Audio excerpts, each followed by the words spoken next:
Oigan, porque no me invitaron al juguetón pasado, No hubo. Por eso no me invitaron, perdón, que no hubo. Cierre sus ojos y vamos a disponernos para recibir palabra. Diga con carácter, diga con intención. En el nombre de Jesús. Venga, diga en el nombre de Jesús. Dispongo mi corazón para recibir la palabra que Dios tiene para mí. Diga, no me voy a distraer, ni voy a distraer a nadie. Diga, voy a recibir la palabra, voy a atesorar la palabra. Diga, y voy a poner por obra la palabra para que produzca en mi vida cambios, madurez, frutos dignos de arrepentimiento. En el nombre de Jesús. Amén. ¿Qué es lo que quieren para el resto del año? ¿Victorias o derrotas? Se lo voy a preguntar otra vez. ¿Qué quiere? ¿Vivir en poder o que el diablo lo ande arrastrando? ¿Está seguro que eso es lo que quiere? ¿Qué es lo que quiere? ¿Acercarse más a Dios o sentir que Dios está distante? ¿Qué quiere? Acercarnos. ¿Qué es lo que tenemos que hacer? Ayunar y orar. Leer la Biblia, leer la palabra.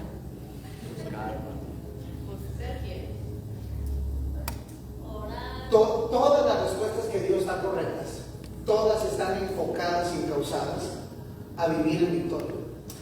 Le quiero hablar acerca, mi hermano, del por qué Dios nos permite atravesar tentaciones. Quiero que se fije, los peores fracasos de su vida fueron culpa de usted. Porque le hizo caso a sus emociones. Los peores fracasos que yo he tenido en mi vida han sido por hacerle caso a mis emociones.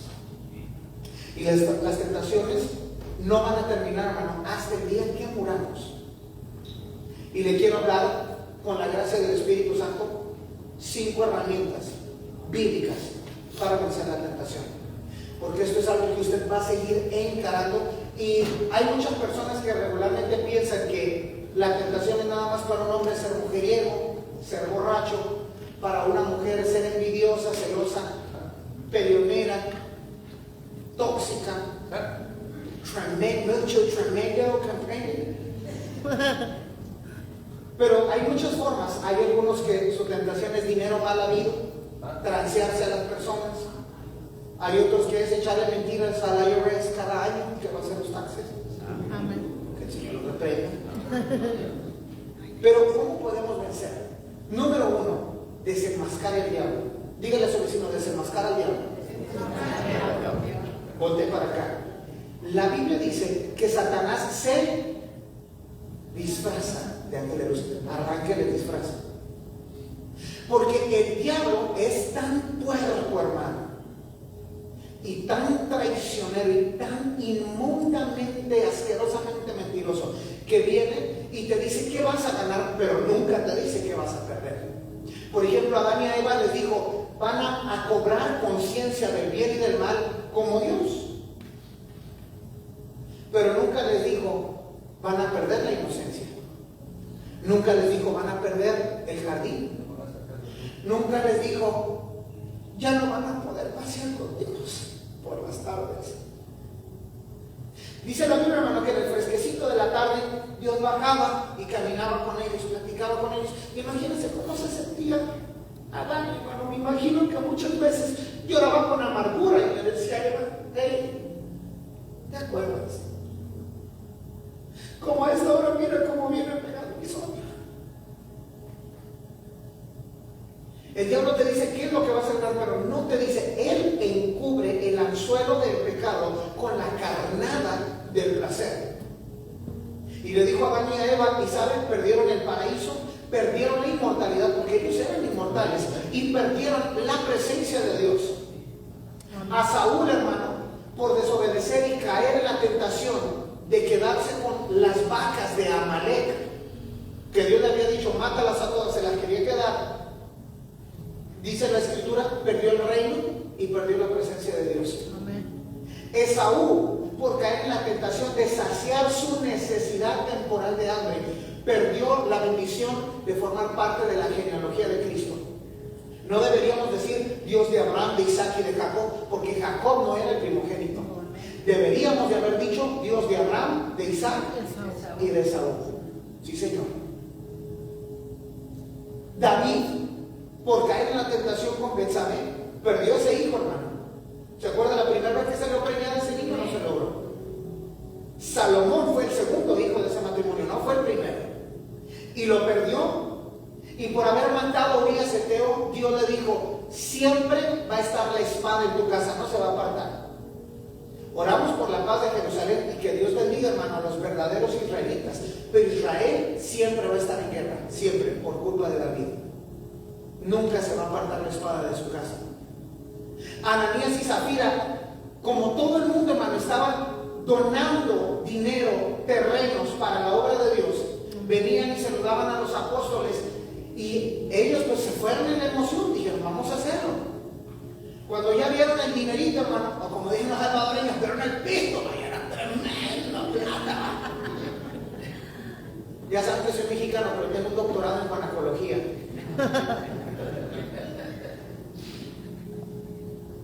Dado por mi esposa. El diablo les dijo: ¿se pueden quedar con una parte del dinero? Querían que la gente les aplaudiera y les dijera: ¡ay, Dios, generoso! Y quedarse con una parte del dinero. Al llegar delante de Pedro, Pedro les da la oportunidad de rectificar a los dos, primero a él y luego a ella. Cuando vieron el dinero todo junto, me imagino que Ananías dijo: ¿con qué mucho? Le decía Safi de cariño a Zafira. No dice la Biblia, pero yo me imagino. ¿Cómo ves mi Safi? Y voltea a Safi y le dice: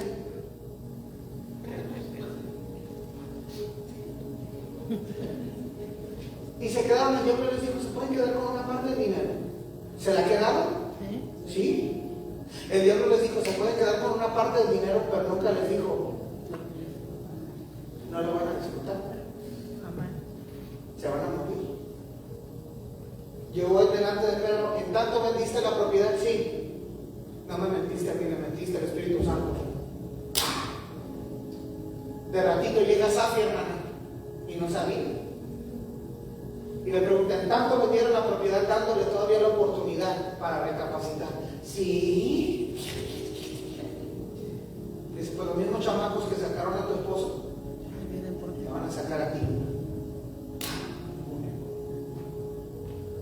Por ceder a la tentación.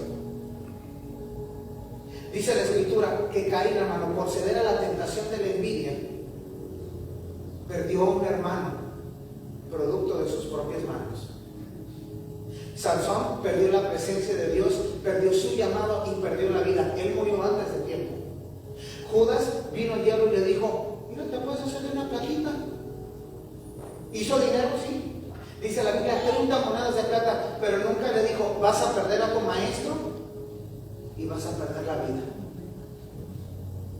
Hay muchos cristianos que son sumamente necios y le creen al diablo cuando el diablo les dice: nadie se va a dar cuenta, no va a pasar nada. Qué mentiroso es el diablo. Claro que va a salir. Claro que va a salir. Claro que van a haber consecuencias. El diablo te dice: mira, ese chamaco, mira, es bien atento, te abre la puerta, él sí te escucha. Sí, pero no es tu esposo. Ay, pero mira, ¿cómo te hace sentir? Él entiende cómo te sientes. Sí, pero no te dice que vas a perder tu matrimonio. Mira, te puedes hacer un dinerito, sí, pero no te dice que te van a meter a la cárcel o que te van a andar matando por andar en trance. Yo conocí a un hermano y tocaba en un grupo muy famoso cristiano. Él había tenido problemas con la bebida y volvía a caer y recaía. Nunca le rendió esa área al Señor. Tenía como 3 días, que le había llegado su residencia, su green card, y lo agarraron manejando borracho en Houston, Texas. Ahí está en Tamaulipas. El diablo te dice qué es lo que vas a recibir, pero no te dice qué es lo que vas a perder. Desenmascara al diablo: siempre vas a perder, siempre.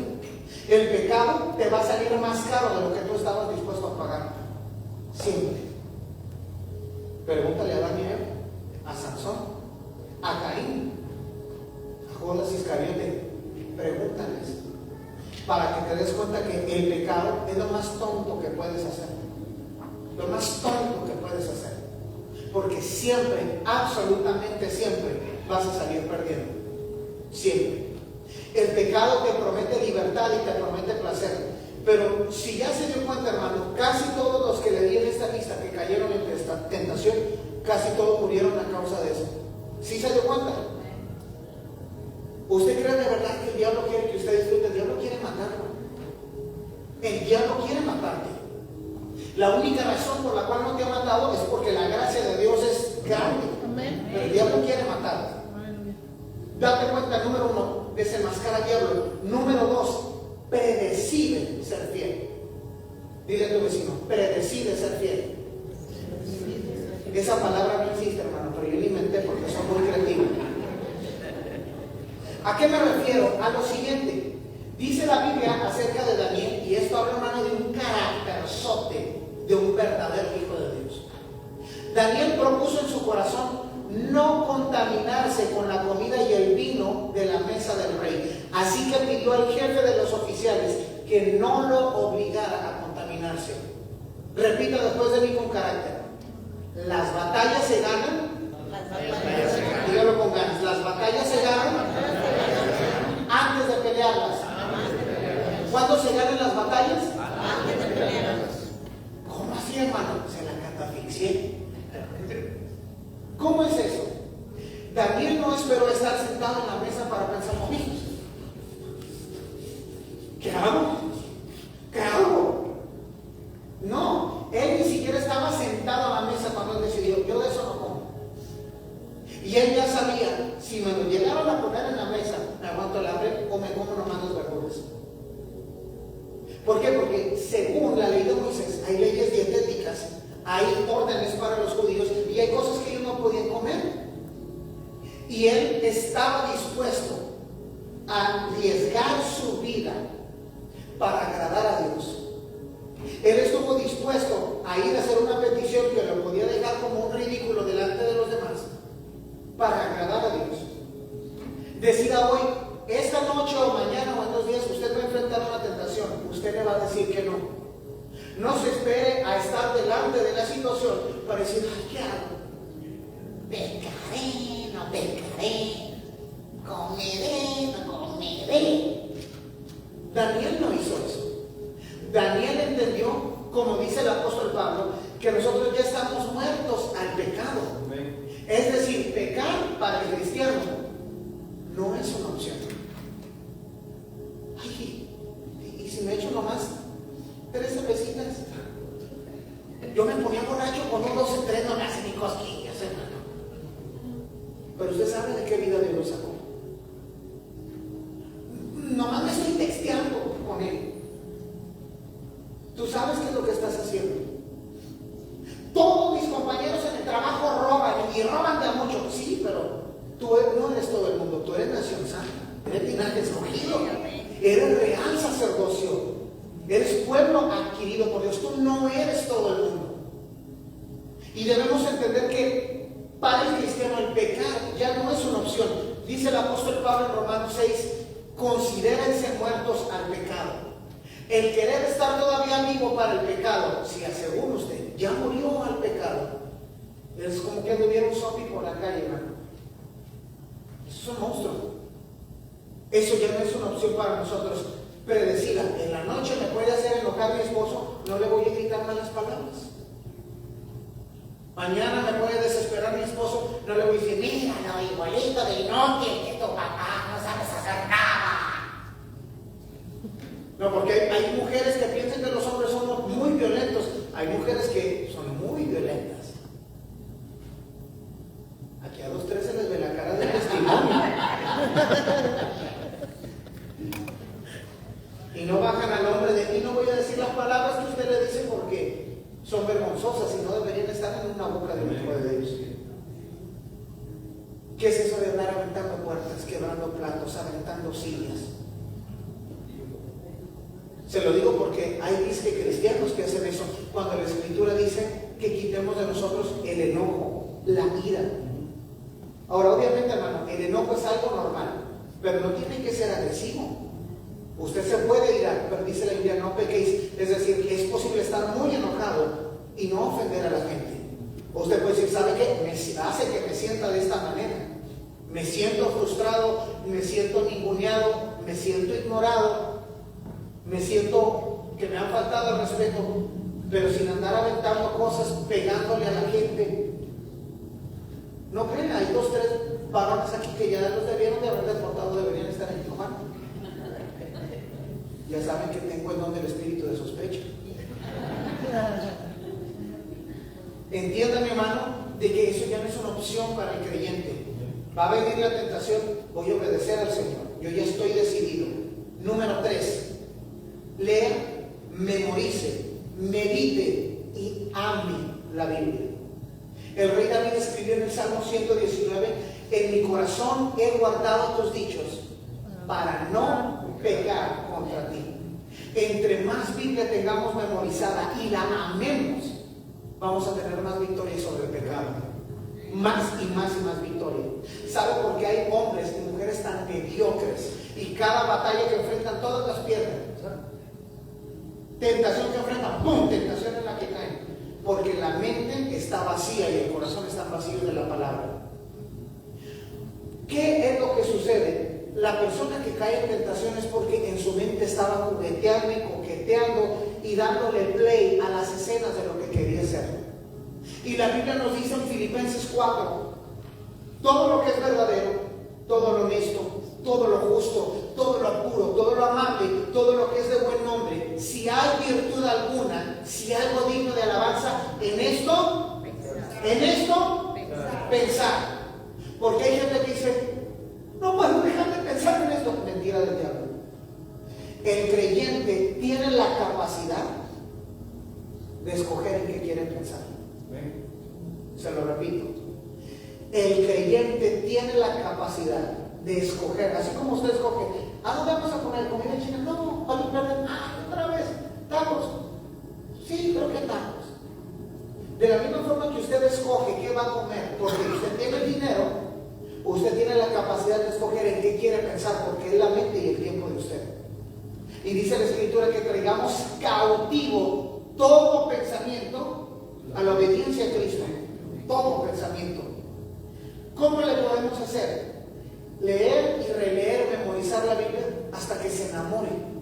Porque cuando ya amamos la Escritura, a ese punto, no solo memorizar, amar la Escritura, ahí es, hermano, cuando usted va a experimentar más victoria.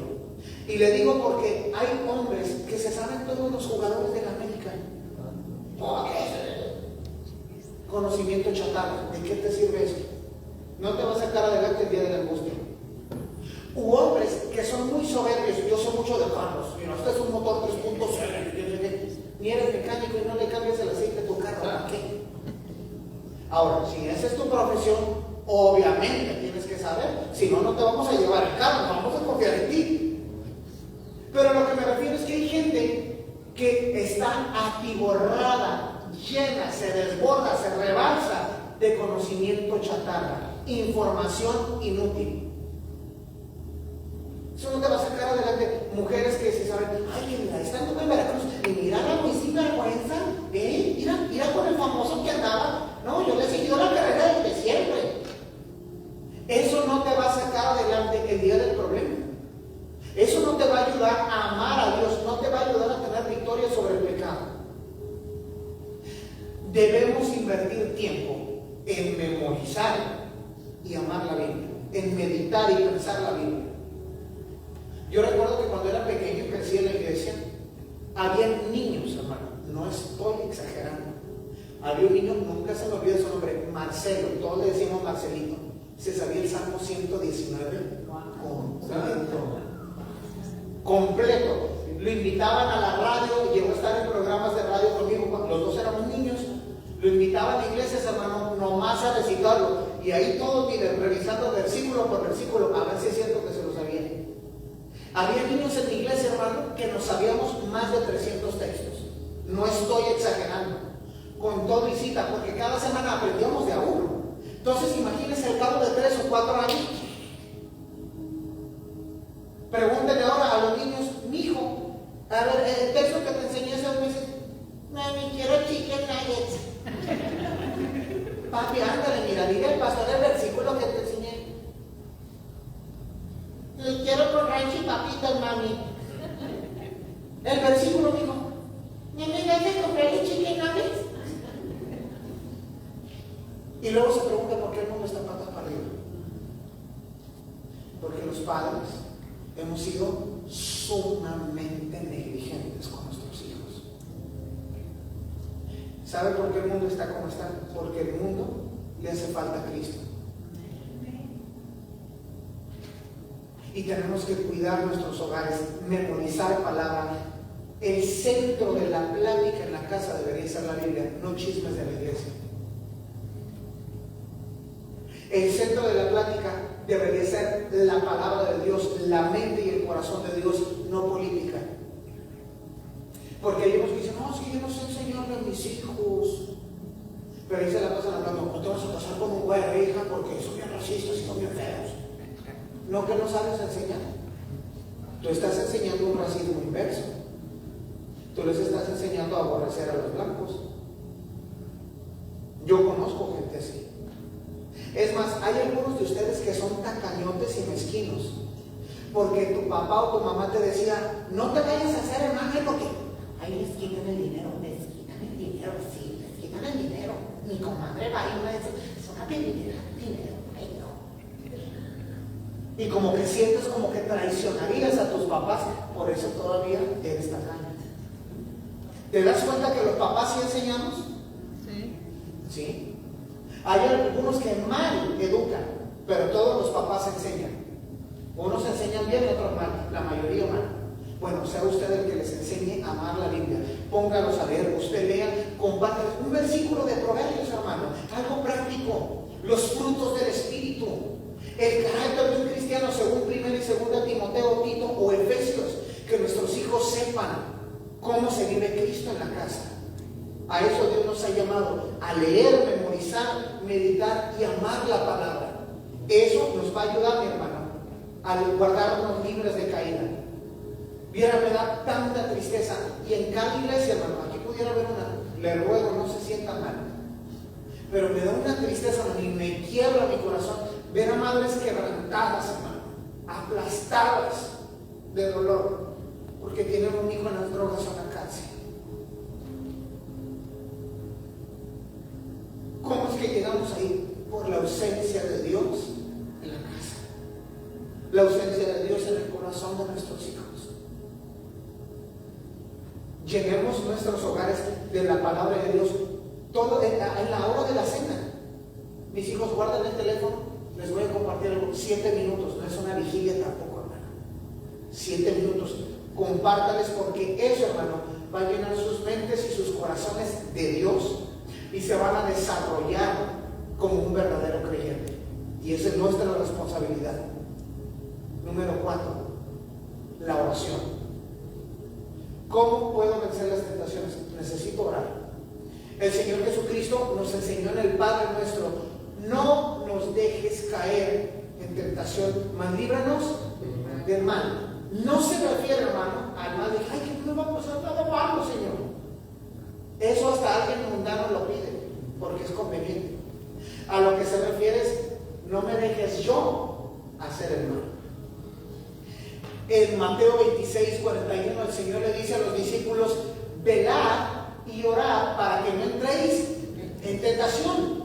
¿Qué quiere decir? Que la oración es un arma poderosísima, y está la oración, hermano, la práctica de la oración, el pedirle ayuda a Dios para vencer la tentación, está íntimamente conectada a la victoria sobre la tentación. Porque hay veces, hermano, que aunque tú sepas versículos, tu carne está inclinada a caer. Aunque tú pienses en las consecuencias, que son las primeras herramientas que le compartí, tu carne está inclinada a caer. Pero ahí, hermano, entra la gracia de Dios y te guarda libre de caída. Y mire, quiero que me entienda esto. Yo he orado en ocasiones que he sentido que voy a caer, y le digo: Señor, ayúdame, fortaléceme, no me dejes caer, Señor, no te quiero fallar. Para los que se están preguntando, mira, hermano, ¿y qué? ¿Cuáles son sus tentaciones? ¿Qué le importa?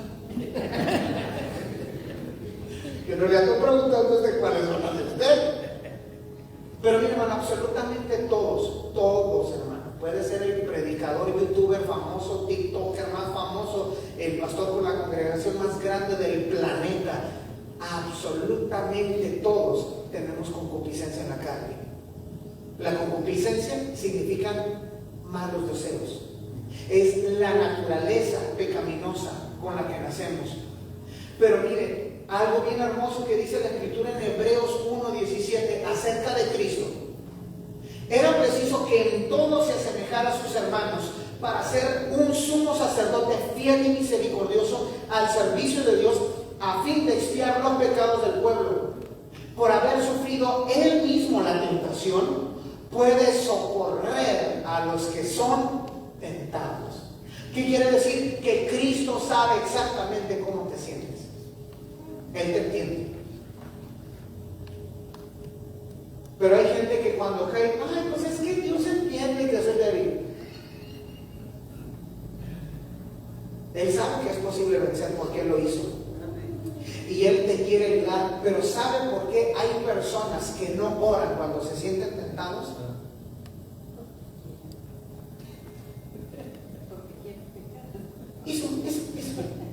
Porque quieren pecar. Porque saben que si le dicen a Dios, Señor, deténme, Dios los va a detener. Si le dicen, Señor, estórbame, Dios los va a estorbar. Un amigo mío que es pastor en Los Ángeles, él fue drogadicto y fue muy borracho. Hasta su mamá lo odiaba porque se metía a la casa y le robaba la licuadora y vendía el pawn shop para comprar mugrero y seguirle la vida loca. Se quedaba tirado en la calle, se hacía del baño él mismo. Y un día le clamó a Dios y dijo, sácame de aquí, soy una basura. Dios lo rescató y como al medio año de que se había hecho cristiano, tuvo un problema en la iglesia y él se enojó. Dijo, me voy. Se fue y se metió a la primer cantina que se encontró. Y le dice, hey, ¿sabes qué? Dame, no sé, así como eso que la mitad de toda la botella es puro alcohol. Algo pesado. Lo abrió, se sirvió un caballito y dice que una persona en la par le dice, hey, ¿qué estás haciendo aquí? Y que luego le dice así, le dice, ¿te conozco? Le dice, no nos conocemos, pero tú tienes la cara de hermano. Tienes cara de cristiano. Y dice que se puso rojo, colorado, hermano, y sintió una vergüenza. Se fue para el baño. Nada más que me platica él que habían entrado como 74 personas al baño antes que él. No, me dice, mira, parece que habían entrado al baño y que habían hecho del baño, pero volando. Que habían plastas en las paredes, hermano, hasta en el techo. Vómito. ¿Cómo anda alguien alcoholizado, hermano? Y dice que era tanta su vergüenza, hermano, y su convicción de pecado que cayó de rodillas. ¿Sabe cuál fue su altar ahí, hermano? En esa cantina. La taza de baño. Y ahí, hermano, donde uno se sienta. Ahí él puso sus brazos, reclinó su cabeza y empezó a llorar. Que Dios le dijo, ¿qué estás haciendo aquí? Y dice, abre los ojos. Abre los ojos. ¿Esto quieres? ¿Quieres tragar esto como un perro que regresa al vómito? Tú me pedías, le dijo el Señor, que te rescatara, que te cambiara. Porque ni tu mamá te quería y yo te amé cuando nadie te amaba. Pero me sabes que por un problemita que ya no me vas a servir y vas a regresar a bajarte el estrés con alcohol. Dice que estuvo llorando, hermano. Perdóname. Dice que estuvo una hora, hermano, en total humillación y arrepentimiento. Y salió, acuérdense que ella había abierto la botella y se había servido. Y fue y le pagó al cantinero por una botella que nunca se tomó. Quiere decir que la gracia de Dios no es solamente para perdonarte cuando pecas, es también para guardarte sin caída. Porque hay mucha gente que piensa que solamente es para perdonar su pecado. Y sí, es por gracia que somos salvos, es por su gracia que somos perdonados. Pero Dios es capaz de estorbarte para que no vuelvas a pecar. Y es más, la Biblia dice en 1 de Juan que el que practica el pecado,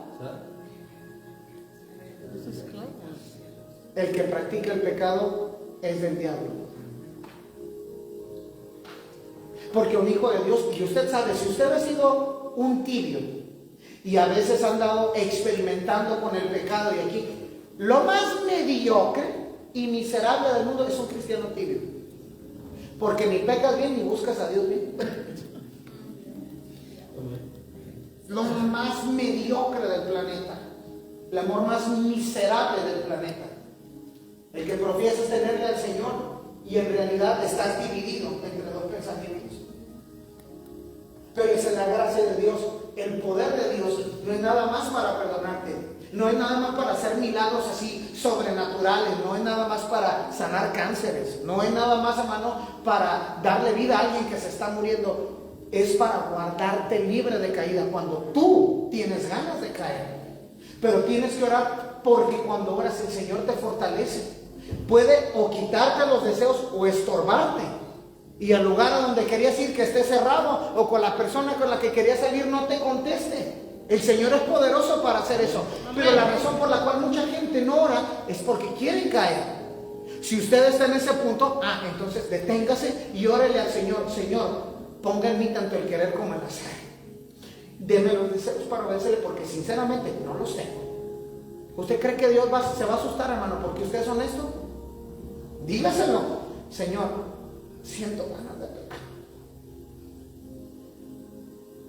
Si has sentido en esta semana o en las últimas 2 semanas ganas de drogarte, yo sé que andas estresado, o yo sé quizá, hermano o hermana, que te sientes falto de amor porque el ambiente en tu casa no está bien y tú sientes, pues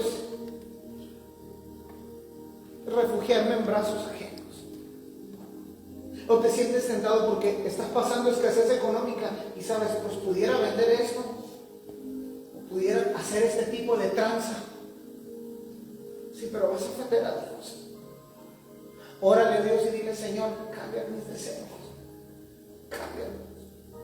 cámbiamelos. Porque mire, hay cristianos que buscan a Dios después de haber pecado, pero no es porque están arrepentidos. Quieren que Dios les evite las consecuencias de lo que acaban de hacer. Eso no es arrepentimiento. Al cristiano lo que más le debería doler del pecado no son las consecuencias del pecado, que lo van a deportar, que la esposa lo va a dejar, que los hijos lo van a odiar porque él traicionó a la familia, que lo van a meter en la cárcel. Eso no es lo que más le debe doler al cristiano de pecar. Lo que más te debe doler de pecar es haber ofendido a Dios. El saber que lo ofendiste a Dios es lo que más te debe doler. Cuando un cristiano llega al punto que le dice, Señor, si he de volver a pecar y si he de volver a caer, mátame mejor, mátame, Señor. Ahí es cuando sí estás arrepentido. Cuando le dices, no me dejes caer, si he de fallar de nuevo, mejor quítame la vida, porque ya no quiero hacer eso. Ese es arrepentimiento genuino. Porque hay gente que pide perdón, pero no es porque quiere dejar de practicar el pecado, es porque quieren que no se descubra lo que andan haciendo, o porque quieren que Dios les evite las consecuencias de lo que acaban de hacer. Eso no es arrepentimiento. Y la Biblia dice que sin arrepentimiento no hay perdón de pecados. Jesús dijo, sin arrepentimiento, si no se arrepienten, todos se van a perecer, todos igualitos, todos. Lo único que Dios necesita para perdonarme es que yo me arrepienta. Eso es todo. Y eso es lo que Dios nos quiere llevar, a ese arrepentimiento, hermano. Porque el arrepentimiento no puede ser otra cosa sino un acto genuino, nada más. No hay tal cosa que un arrepentimiento falso verdadero. ¿Estás arrepentido de verdad o no lo estás? Entonces oremos para que Dios nos fortalezca. Y por último, la herramienta más fuerte es el amor a Dios. En Santiago 1:12, que es la escritura que entra más en detalle con respecto a cómo funciona la tentación, dice lo siguiente: bienaventurado el varón que soporta la tentación, porque cuando haya resistido la prueba, recibirá la corona de vida que Dios ha prometido a los que le aman. Esto quiere decir que para resistir la tentación, lo que se necesita es amor por Dios. Porque Dios ha preparado y le ha prometido una corona de vida a los que lo aman. Y los que la reciben son los que vencen la tentación. Quiere decir que para vencer la tentación se tiene que amar a Dios. ¿Qué es lo que hace que me detenga? ¿Qué es lo que provoca la restricción en mí para no ceder al pecado? El amor a Dios. Porque por amor a Dios yo me voy a detener de hacer lo que es ofensivo y que hasta puede ser un crimen acá. Pero escucha, dice: cuando alguno es tentado, no diga que es tentado de parte de Dios, porque Dios no puede ser tentado por el mal, ni Él tienta a nadie, sino que cada uno es tentado cuando de su propia concupiscencia es atraído y seducido. Entonces la concupiscencia, después que ha concebido, da a luz el pecado, y el pecado, siendo consumado, da a luz la muerte. ¿Se da cuenta? Esta palabra es la misma palabra que aparece en la primera conversación de Satanás con la humanidad. No es cierto, no van a morir. Muerte. La paga del pecado es muerte, separación de Dios. Y escuche esto: ¿hay alguno de ustedes que alguna vez ha visto las trampas para atrapar cangrejos o langostas en algún documental? Son unas cages, unas jaulas. Y a ellos les gusta, hermano, carne de pescado podrida. Les ponen adentro, hermano, así en un contenedor de ese tipo de carne de pescado, y las bajan y miren, se vienen. Pero son animales, hermano. Ellos no saben, mañana me van a cenar. Ellos no saben eso, porque son animales, no tienen mente como nosotros. Ellos nomás están pensando en comer. Nosotros vivimos en Cristo, nosotros vivimos en la presencia de Dios. El diablo avienta el anzuelo porque te quiere pescar para sacarte de la presencia de Cristo. Por eso Dios aborrece el pecado, porque te separa. El pecado te saca de su presencia. Y esa es la meta del diablo, y hay muchos cristianos que no se detienen a pensar: esto me va a separar de Dios. El diablo viene y te dice: ¿a qué vos le pides perdón a Dios? Esta es una trampa del diablo. El arrepentimiento, hermano, es sobrenatural, no es algo humano. Cuando una persona se arrepiente, esa es obra del Espíritu Santo. Si no fuera por el Espíritu Santo, nadie se pudiera arrepentir. No es algo de que yo voy a decidir arrepentirme. Es una obra sobrenatural del Espíritu. No es algo que viene de ti. La razón por la cual el hombre es capaz de arrepentirse es por obra del Espíritu Santo en su vida. Cuando el diablo dice: al cabo después le pidas perdón a Dios, no es arrepentimiento. El diablo te hace pensar que el arrepentimiento es fácil. El arrepentimiento, hermano, es un milagro.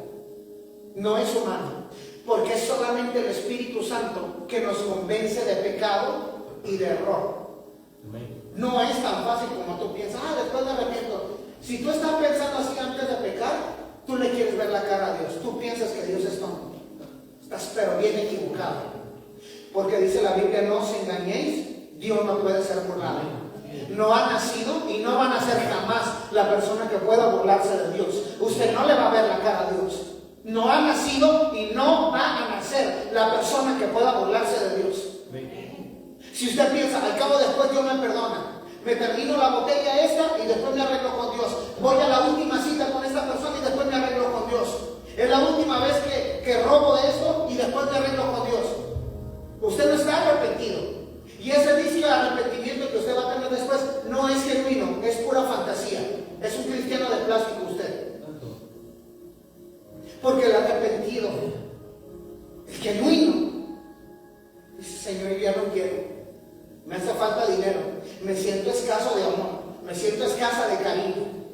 pero yo no te voy a fallar, Señor. Yo quiero agradarte. Y es por ese amor, mi hermano. Mire, cada cuerpo, aunque sea, empezando por el mío, hermano, cada cuerpo, el mío, el pastor, usted, todos los cuerpos tienen una inclinación a algún tipo de pecado, todos. Hasta las hermanas que se creen la policía de la iglesia. También, hermanas, esas son las que más quieren. Sí, es que hay unas hermanas que se creen la FBI cristiana. Y ahí andan así como que queriendo exhortar, regañando. Todos. ¿Y cuál es de las mujeres? Pues a muchas es la envidia, los celos. No pueden ver una mujer más delgada, más bonita, más linda de forma de ser. Porque luego.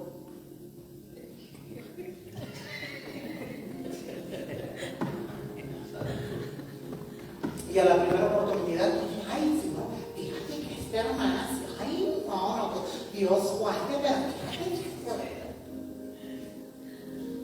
la Biblia dice que los celos y la envidia, que los pleitos también son obras de la carne.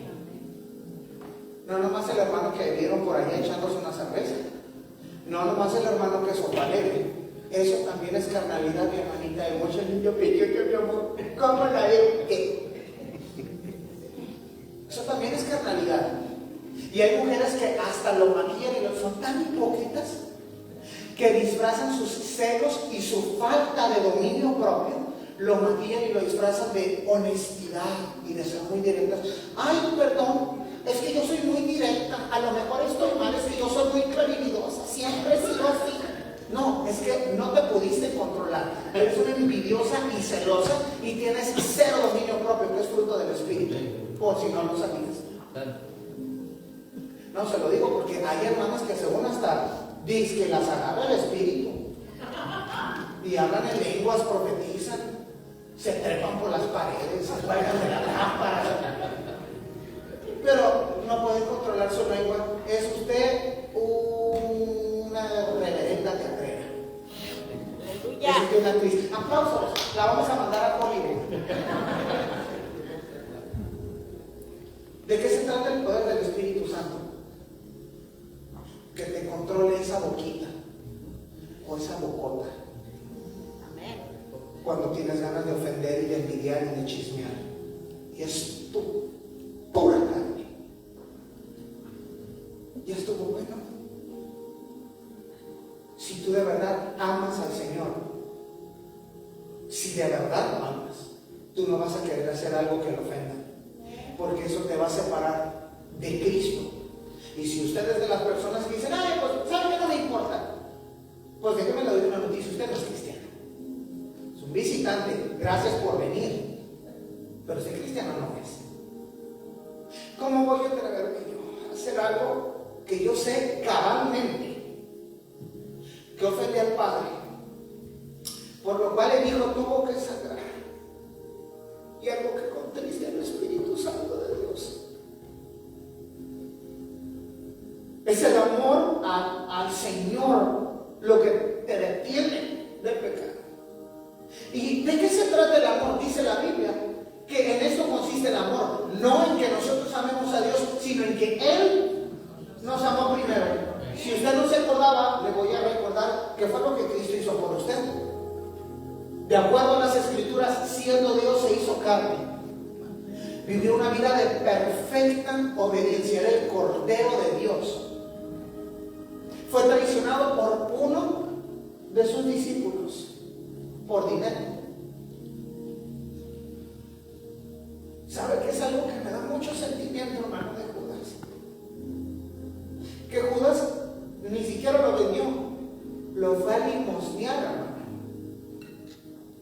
No estoy diciendo que hubiera sido mejor que él pusiera precio, pero me molesta tanto y me indigna tanto que literalmente fue a preguntar ¿qué? ¿Cuánto me dan? Si se los entrego. Y dice la Biblia que el precio que le asignaron, 30 piezas de plata. ¿Sabe usted quién costaba 30 piezas de plata?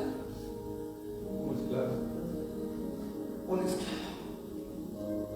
Y los judíos, hermano, en su ley no podían comprar esclavos judíos. gentiles. Y los judíos, hermano, hasta el día de hoy miran a los gentiles, o sea, a los no judíos, como seres humanos de baja categoría, como platos de segunda mesa. Algunos de ellos, hermano, incluso hasta les dicen animales y perros a los que no son judíos. Bueno, así vendieron al Señor. Pedro, el que le dijo, voy a la cruz contigo si se necesita. No muero contigo, Señor.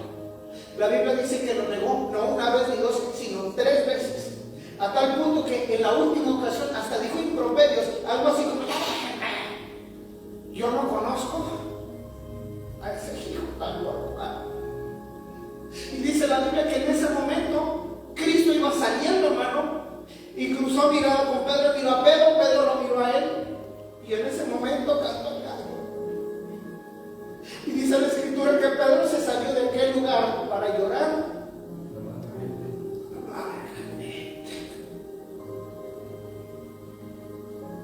Lo entregaron al imperio romano, mi hermano, para que lo sentenciaran a muerte. Y dice la Biblia que se burlaron de él, le escupieron, lo abofetearon. Los soldados romanos le despojaron de todas sus ropas, estaba completamente desnudo. Vendaron sus ojos, ataron sus manos y sus pies. Y eran militares, hermano, no eran civiles, eran hombres brutos, entrenados para matar. Lo golpeaban, hermano, sin compasión, burlándose de él. Y con una caña, hermano, le daban de garrotazos en la cabeza donde tenía la corona de espinas. Por crímenes y pecados que jamás en su vida cometió. Y dice la Escritura que lo llevaron para azotarlo. No eran azotes como los que se les da a las vacas y los burros en el rancho. Tenían muchos látigos con ganchos de hueso y de fierro afinado que se quedaban ganchados a las espaldas de la carne de Cristo. Y cuando los soldados regresaban el látigo, se venían todos los pedazos de carne volando por todos lados y ellos retorciéndose de la risa. Cuando terminaban de azotarlos ya no tenían carne, usted podía mirar las costillas y hasta los órganos, hermano, de la víctima. La mayoría se moría de un infarto, hermano, del dolor. Dice la Escritura que el Señor Jesucristo no abrió su boca para defenderse, pero la Biblia no dice que lo gritó, al contrario, cuando estaban atravesando sus manos y sus pies, dice la Biblia que Cristo daba grandes voces. Esto quiere decir que gritaba.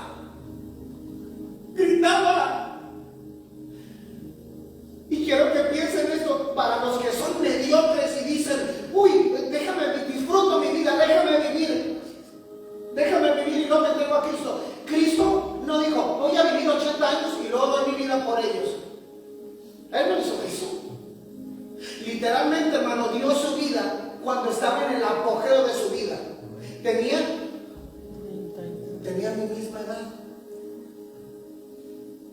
33.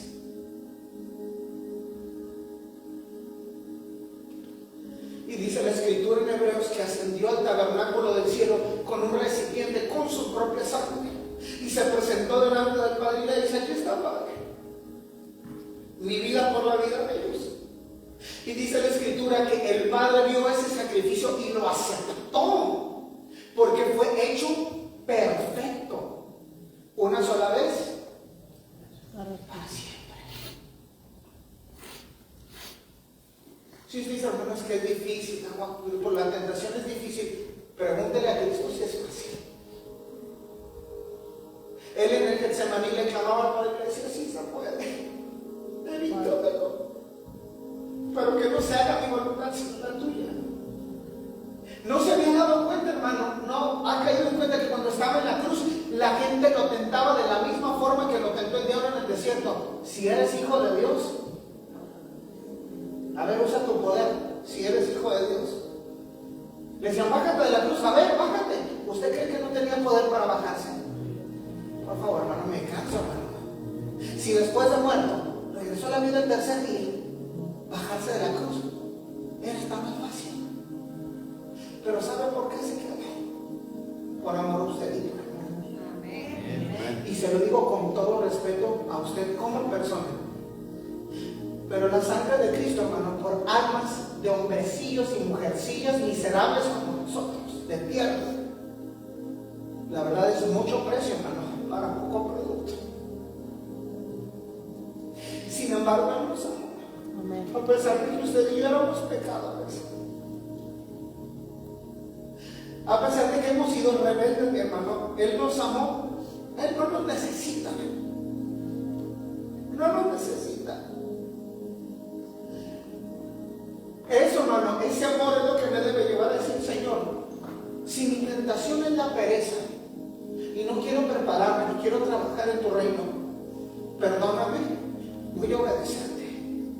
Si mi pecado, Señor, es de índole moral, te lo rindo, aquí está, porque te amo. Si mi problema, Señor, son cosas de dinero, aquí está, te lo rindo, Señor. Estoy cansado de estar peleándome en contra de tu voluntad.